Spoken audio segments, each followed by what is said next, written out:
तो आज आपको हम इलेक्ट्रिक डाइपोल्स यानी विद्युत द्विध्रुव के बारे में कुछ अहम जानकारी दे रहे हैं। अभी तक हम लोग यही जान रहे हैं कि विद्युत द्विध्रुव यानी इलेक्ट्रिक डाइपोल का एसआई मात्रक कूलम्ब मीटर होता है। हम लोग रट लेते हैं, याद कर लेते हैं, लेकिन ये क्यों हुआ, कैसे हुआ, इसके बारे में जानकारी लीजिए। क्या होता है कि इलेक्ट्रिक डाइपोल यानी विद्युत द्विध्रुव का जो डिफिनीशन है वो कह रहा है कि इसमें दो पोल का होना आवश्यक है।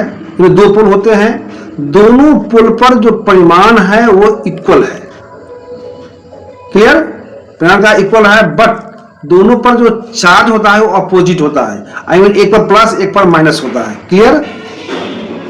दोनों चार्ज के बीच की दूरी, शॉर्टेस्ट दूरी 2L होती है।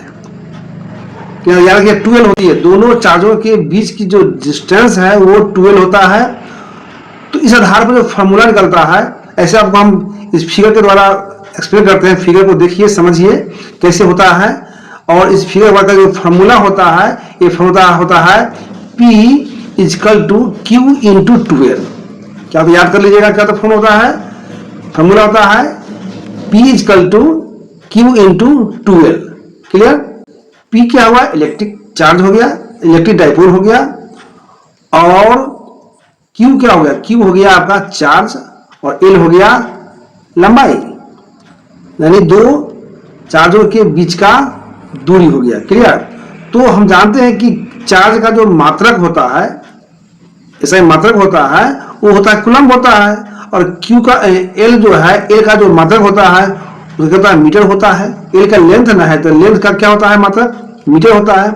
इस आधार पर हम यूं कह सकते हैं कि इलेक्ट्रिक डाइपोल का जो ऐसा मात्रक हुआ वो मेरा हो गया, क्या हो गया? Coulomb metre. क्लियर? समझ में आ गई होगी बात किसका होता है? इसी कारण से कूलम्ब मीटर इसका ऐसा मात्रक होता है। इसको समझ लें और समझ करके इसको ध्यान में रखें। यदि मेरा वीडियो अच्छा लगे तो एक सब्सक्राइब और लाइक एंड शेयर अवश्य करें।